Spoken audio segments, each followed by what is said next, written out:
Bismillahirrahmanirrahim. Hari ini materi yang akan dibahas itu tentang budaya positif. Kita juga memahami kembali apa sih isi dari budaya positif tadi. Ke materi, saya mau Bapak Ibu senyum dulu selama 30 detik. Dimulai dari sekarang.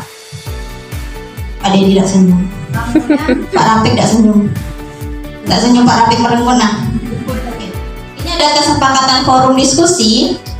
Contohnya yang pertama menghargai siapapun, lalu menjadi pendengar yang baik. Kira-kira apa lagi ya yang bisa kita jadikan kesepakatan kita dalam diskusi?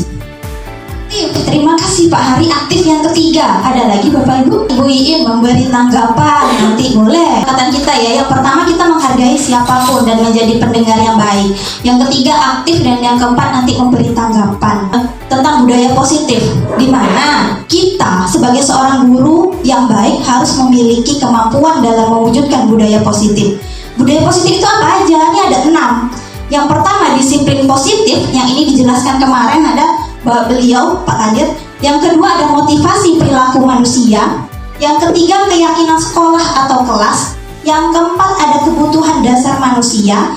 Yang kelima ada posisi kontrol restitusi, dan yang terakhir segitiga restitusi. Yang pertama tadi disiplin positif. Bapak Ibu tahu apa itu disiplin positif? Taati semua peraturan yang ada. Boleh, ada lagi peraturan yang baik ya, yang harus dituruti ya Pak. Oke, terima kasih Pak Hari dan Bapak. Nah, disiplin positif ini merupakan suatu cara penerapan disiplin yang mengajarkan anak bertanggung jawab. Nah, jadi disiplin positif ini bukan hanya menumbuhkan dari kita, bukan kita yang memberi, tapi anak tuh yang mempunyai rasa tanggung jawab dan memiliki nilai-nilai kebajikan. Kalau boleh tahu, nilai kebajikan itu apa aja ya? Jujur, benar, jujur. Apa lagi Bapak? Membantu orang lain. Ada tanggung jawab, ada gotong royong, saling menghargai. Banyak sekali nilai-nilai kebajikan yang sudah tercantum di 6 profil pelajar Pancasila. Nah, semua nilai-nilai itu udah masuk tuh ke 6 karakter profil pelajar Pancasila kita. Nah, disiplin positif ini lebih ke arah disiplin diri yang mengontrol diri dalam melakukan segala tindakan. Jadi intinya disiplin positif ini berasal dari internal. Motivasinya berada dari diri anak itu sendiri, bukan dari kita sebagai gurunya. Lanjut, yang kedua ada motivasi perilaku manusia.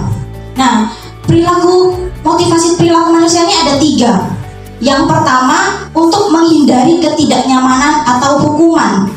Yang kedua untuk mendapatkan imbalan atau penghargaan. Dan yang ketiga untuk menjadi orang yang mereka inginkan dan menghargai diri sendiri dengan nilai-nilai yang mereka percaya. Nah, contoh, seorang anak datang ke sekolah, itu dia punya 3 motivasi. Motivasi yang pertama, dia takut dihukum kalau dia terlambat contohnya. Itu motivasi yang pertama. Motivasi yang kedua, dia ingin dilihat, dia ingin dihargai kalau dia datang cepat misalkan. Dan yang ketiga, itu memang ada pada dirinya karena dia percaya bahwa itu adalah nilai-nilai yang mereka percaya, menghargai dirinya sendiri. Ada 3 motivasi itu, termasuk kita Bapak Ibu sebagai seorang guru. Yang ketiga, keyakinan sekolah atau kelas. Nah, keyakinan sekolah atau kelas ini berbeda dengan peraturan sekolah. Nah, kalau peraturan sekolah atau peraturan kelas itu berasal dari satu pihak, yaitu sekolah atau guru. Contoh, saya sebagai guru matematika di kelas buat kesepakatan kelas, bukan buat peraturan kelas. Berarti saya sendiri yang memperaturan itu, tidak boleh begini, tidak boleh begitu. Nah, itu ada di satu pihak, itu namanya peraturan sekolah atau peraturan kelas. Nah, kalau keyakinan kelas itu adalah kesepakatan antara kita dan murid. Contoh, setiap jam saya tidak boleh izin tidak boleh keluar tanpa izin contohnya. Tapi kata-kata itu tersampaikan di mulut anak, bukan mulut kita. Kita hanya meng-ACC sebelum masuk kelas atau sebelum mulai belajar. Di awal pembelajaran semester awal kita udah buat kesepakatan dengan anak. Ayo kita buat 10 kesepakatan kita, kamu yang buat, nanti kita ACC-kan bersama. Nah, itu namanya kesepakatan kelas. Nah, diharapkan kalau mereka yang sudah bijak memberi arahan itu akan dituruti. Beda dengan peraturan. Kalau peraturan kita yang buat, mereka akan terpaksa mengikutinya. Nah, itu bedanya keyakinan sama peraturan. Nah, keyakinan sekolah atau kelas ini, guru berperan dalam mewujudkan terbentuknya keyakinan sekolah atau kelas dengan adanya kesepakatan antara guru dan murid. Jadi intinya guru dan murid sepakat, bukan hanya guru saja yang membuat. Dan juga keyakinan kelas ini berupa pernyataan-pernyataan yang mudah diingat. Contoh, tertib, harus tanggung jawab, harus izin keluar. Nah, itu pokoknya mudah diingat dan itu tersampaikanlah dari mulut anak tadi. Ini contohnya, boleh kalau ada kesepakatan kelas atau keyakinan kelas boleh ditempel sebagai wali kelas catatan supaya diikuti oleh seluruh anggota kelas.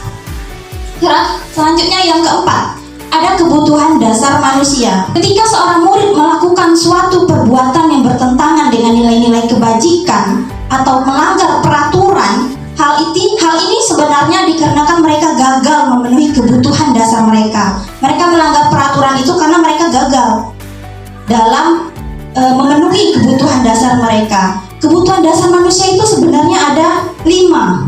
Yang pertama, kebutuhan bertahan hidup. Yang kedua, kebutuhan akan kasih sayang dan rasa diterima. Yang ketiga, penguasaan.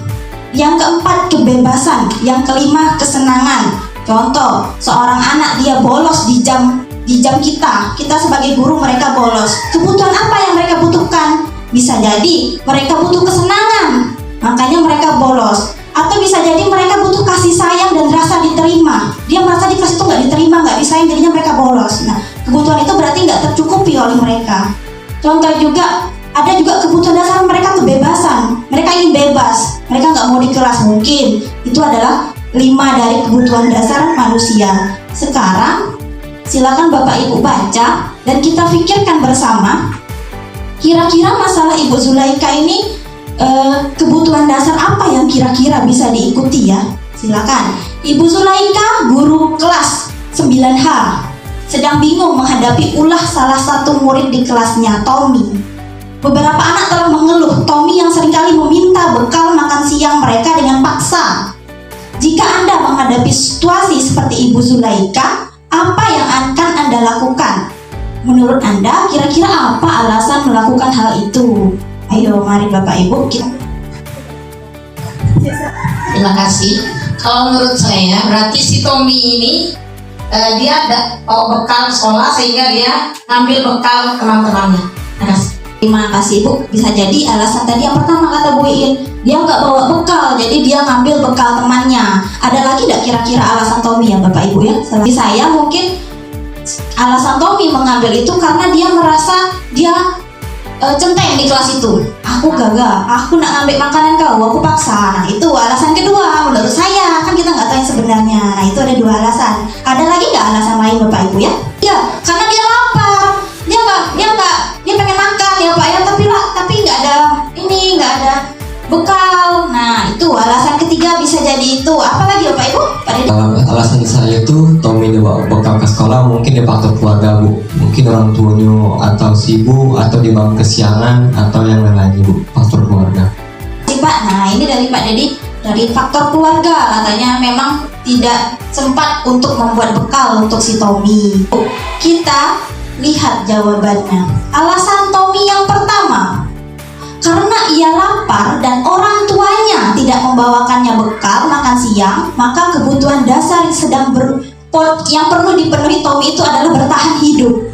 Dia lapar seperti kata Bapak Kepala Sekolah dan Pak Dedi, Bu Iin, dia merasa lapar.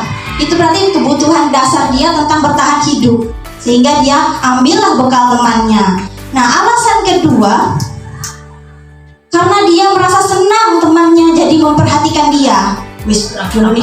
Dia butuh perhatian, berarti dia butuh kasih sayang dan rasa diterima, makanya dia membuat ulah begitu. Nah anak kita pernah tuh, walaupun dia tahu dia pengen buat ulah supaya dilihat, karena dia butuh rasa kasih sayang dan rasa diterima.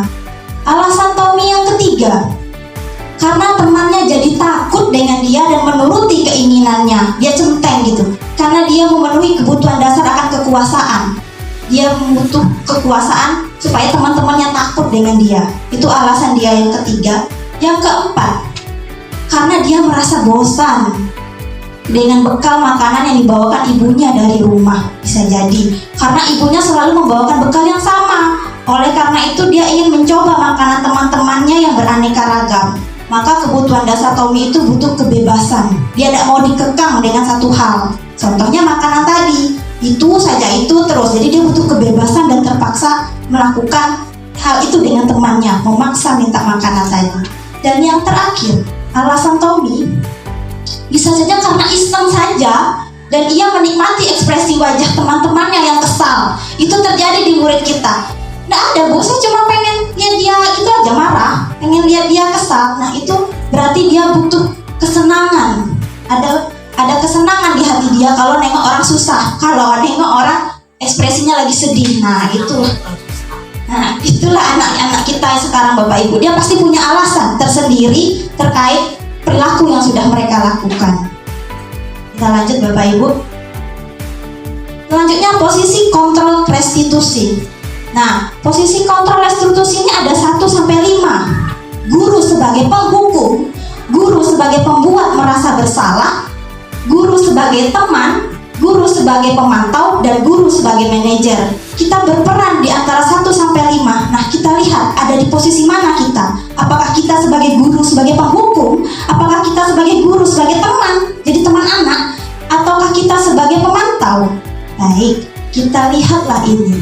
Kecil sekali memang. Yang pertama kita lihat dari penghukum. Kalau guru penghukum itu berbuatnya menghardik, nunjuk, nyindir. Nah itu guru penghukum. Nah pasti berkata, kalau kamu tidak melakukannya, awas ya, rasakan itu. Kamu tidak boleh begini. Itu guru penghukum. Nah hasilnya apa? Hasilnya anak jadi memberontak dan menyalahkan orang lain serta berbohong karena mereka takut dihukum. Lalu kualitas dengan dunia berkualitas apa? Murid meletakkan guru di luar dunia berkualitasnya. Dia tidak mengharapkan itu. Lalu murid akan berkata, biarkan saja, nanti juga marah-marah lagi. Nah itu. Lalu dampak pada murid apa? Dia akan terus mengulangi kesalahan itu, ulangi lagi. Nah itu adalah guru penghukum. Kita lanjut yang kedua, guru sebagai pembuat rasa bersalah. Nah ini secara tidak sadar pernah saya lakukan bahkan. Kenapa? Karena saya pernah mengatakan, ibu kecewa sama kamu. Nah itu sebenarnya itu membuat rasa bersalah. Selain itu juga, kamu tidak kasihan sama ibu. Nah itu juga membuat rasa bersalah. Nah guru akan berkata nanti, kamu seharusnya begini. Kamu kan sudah tahu, ibu lelah sekali sama kamu. Itu membuat rasa bersalah. Dampaknya apa? Dampaknya anak akan menyembunyikan, menyangkal, dan berbohong akibat kita. Lalu murid akan berkata, maafkan saya bu. Nah, dan dampak dari murid itu dia akan merasa rendah diri. Nah itu, dan secara tidak langsung pernah kita lakukan, saya terutama. Lalu yang ketiga, guru sebagai teman. Nah kalau guru sebagai teman, ini guru akan membuat berbagai alasan untuk menyelamati muridnya. Muridnya bermasalah, tidak apa-apa lah bu, dia tuh begini. Nah kita sebagai teman di situ. Nanti kita akan berkata, ayolah lakukan demi ibu. Contohnya, ayolah nak nyatat, ayolah lakukanlah demi ibu nak. Nah itu termasuk teman. Lalu masa kamu tidak mau? Ingat tidak, ibu pernah bantuin kamu ini loh. Nah itu namanya guru sebagai teman. Lalu hasilnya bagaimana? Hasilnya jadi ketergantungan. Murid akan bergantung pada guru tersebut. Mana-mana minta tolong sama ibu bapaknya. Lalu murid akan berkata, saya pikir bapak ibu itu teman. Ternyata tidak. Nah kalau kita tidak menuruti apa yang dia mau, dia akan merasa kecewa dan merasa lemah, tidak mandiri, dan bergantung pada orang lain. Nah yang keempat, ada posisi guru sebagai pemantau. Pemantau ini lebih melihat, mengukur. Tidak berkata, apa peraturannya? Kenapa kamu tidak melaksanakannya? Peraturan kita apa? Nah itu pemantau. Nah hasilnya apa? Anak akan menyesuaikan diri bila diawasi. Kalau diawasi dia akan takut. Itu pemantau. Nah murid akan berkata, berapa banyak bintang yang harus saya peroleh, berapa halaman yang harus saya tulis. Nah ini adalah pemantau. Jadi murid tahu sendiri, misal dia melakukan kesalahan, dia akan sadar, oh saya salah, saya akan melakukan ini, saya akan mutik sampah. Nah itu namanya pemantau. Kita hanya memantau dia dan dia sudah sadar sendiri. Nah Dampak bagi murid apa? Menitik beratkan pada sanksi atau hadiah untuk dirinya. Kalau dia melakukan itu, dia berharap akan hadiah. Dia akan berharap akan dihargai oleh orang lain. Nah, yang terakhir, posisi manajer. Posisi manajer adalah yang paling baik dari keempat posisi kontrol tadi. Kenapa? Karena posisi manajer ini dia akan mengajukan pertanyaan terlebih dahulu. Contoh, siswanya dia pakai sepatu putih. Nah, kita sebagai manajer, guru posisi kontrolnya manajer akan bertanya dulu, kenapa kamu pakai sepatu putih? Apa yang bisa kamu kerjakan untuk memperbaiki ini? Nah, kita tanya dulu. Nah, itu manajer.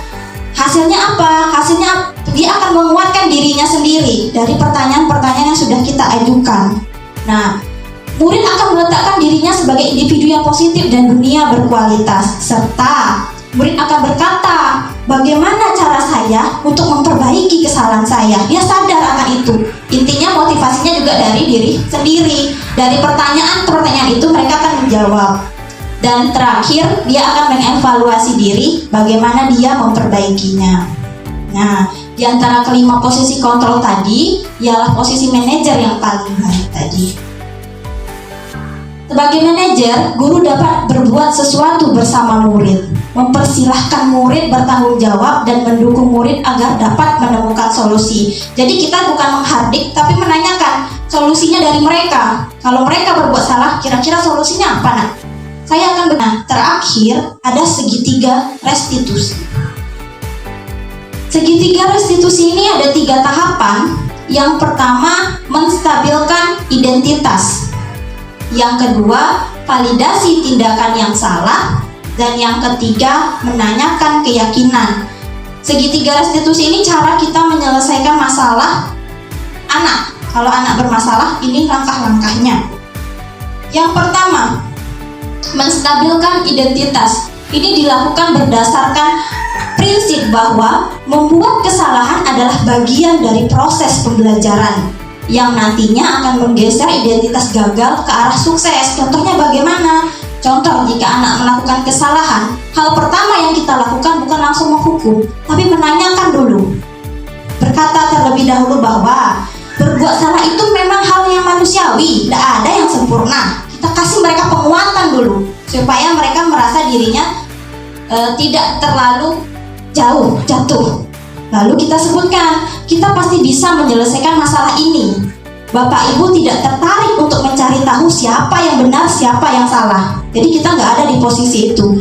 Kalau kamu menyalahkan dirimu sendiri terus, apakah kamu bersikap baik pada dirimu sendiri? Kita kasih dulu mereka nilai-nilai positif biar mereka agak tidak bohong lah gitu. Kita senangkan dulu hati mereka. Nah, setelah itu kita validasikan tindakan dia yang salah.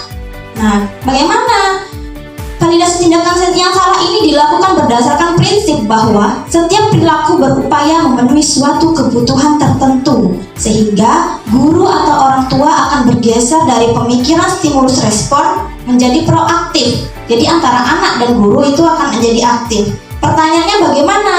Contoh, setelah kita kasih nilai positif tadi ke anak, kita tanya nih, kamu pasti punya alasan mengapa kamu begitu. Tanya dulu alasannya, gali dulu lebih dalam. Apa sih yang penting bagi kamu? Kamu boleh tetap berusaha menjaga sikap itu. Kalau dia sikapnya nggak bagus nih, kamu boleh tetap berusaha menjaga sikap itu. Tapi tambahkan sikap lain yang lebih baik. Nah, begitu. Jadi kita bukan hanya menstop sikap yang lama, tapi kita bilang bahwa bolehlah kamu pakai itu, tapi coba pakai sikap yang lebih baik lagi. Nah, maukah kamu belajar cara lain untuk mendapatkan yang kamu butuhkan tanpa harus memukul? Contohnya berantem nih, kita caranya begitu.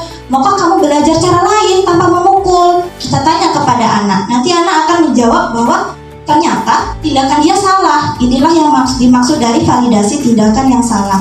Dan terakhir, menanyakan keyakinan. Setelah mereka tahu mereka salah, kita tanya lagi keyakinan diri mereka dengan pertanyaan, apa sih nilai-nilai yang kamu percaya di sekolah kita? Nanti dia akan menyebutkan peraturan yang ada di sekolah. Oh, sebenarnya saya nggak boleh begini bu, nggak boleh begini bu, gitu.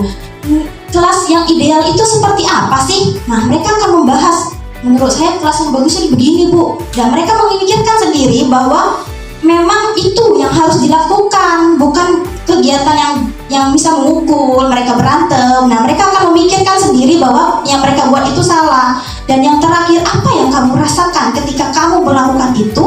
Kamu menjadi orang yang seperti apa? Nah, kita tanya, mungkin dia akan menjelaskan beberapa itu tadi, perilaku tadi. Dia pengen kebebasan, dia pengen rasa kasih sayang, dia pengen dilihat, dihargai. Nah, mungkin itu alasan anak. Nanti setelah kita tanyakan keyakinan, akankah kamu ulangi lagi? Nah, diharapkan dengan kesadaran mereka tidak mengulangi lagi kesalahan yang sama. Nah, cukup.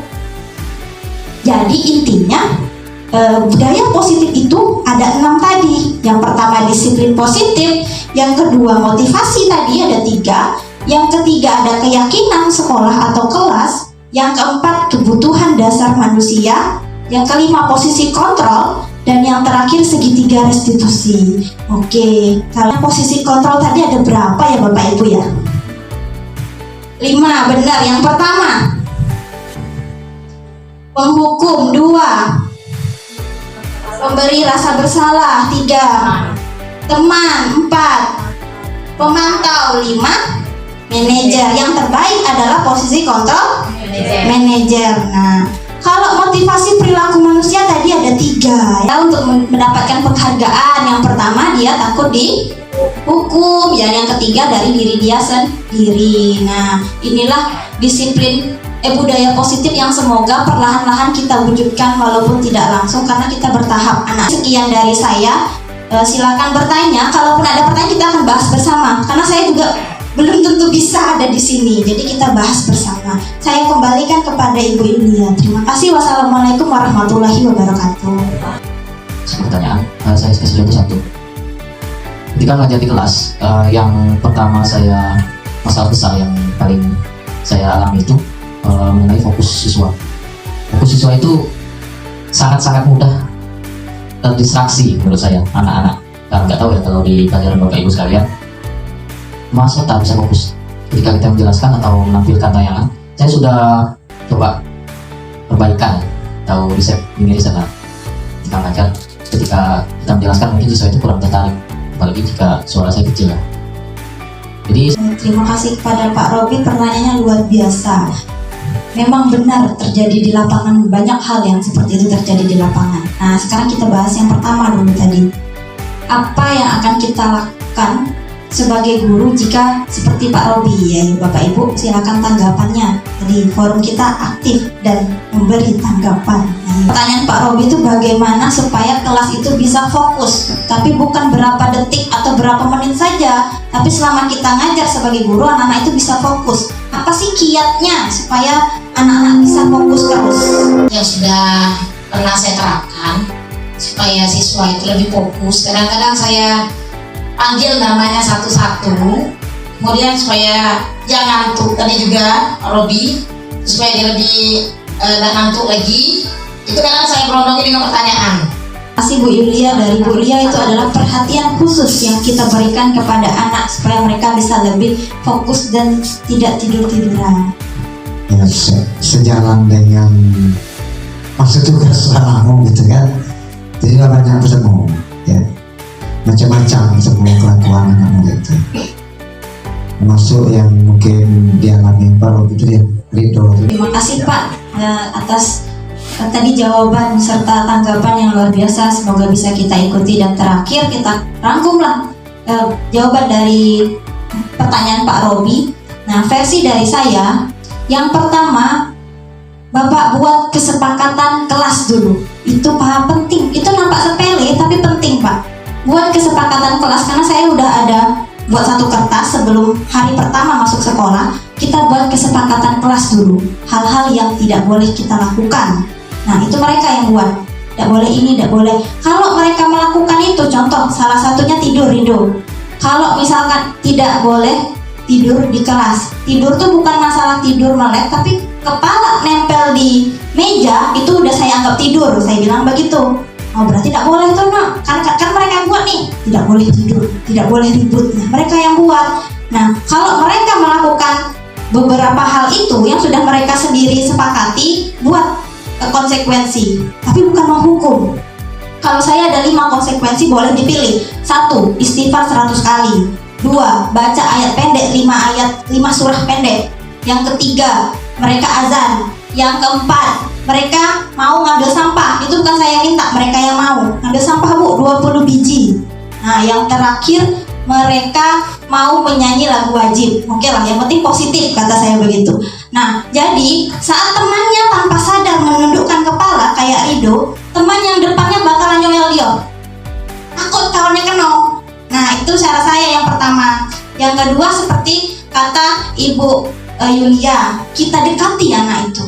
Kita kasih perlakuan khusus. Mungkin mereka butuh kasih sayang tadi. Perilaku dia tuh butuh disayang, butuh diperhatikan, mungkin karena di rumah nggak diperhatikan mungkin. Nah, kita coba seperti kata Bu Yulia, kita beri perhatian khusus. Dan yang ketiga, kita bisa ikuti kata Bu Iin, kita selalu memberi pertanyaan. Dan yang terakhir, kita buat kelas itu aktif. Dalam hal ini bukan hanya nonton video, Pak, mereka semua aktif melakukan kegiatan, entah itu permainan, entah itu diskusi, tapi bukan diskusi yang sekedar nulis, nonton, baca, karena mereka tuh bosan, anak tuh mudah bosan. Kita buat sebuah permainan, seperti kata Pak Kepala Sekolah, ada program kita buat di RPP atau modul kita itu sebuah permainan yang membuat mereka aktif, yang nggak ada waktu buat tidur tuh nggak ada. Nah, itulah beratnya kita sebagai guru untuk berusaha membuat sebuah pembelajaran seperti itu. Baik, cukup Bapak Ibu? Cukup ya Bapak Ibu ya. Sekianlah. Saya kembalikan ke moderator karena moderator yang membuka. Baik, cukup dari saya. Silakan Ibu moderator.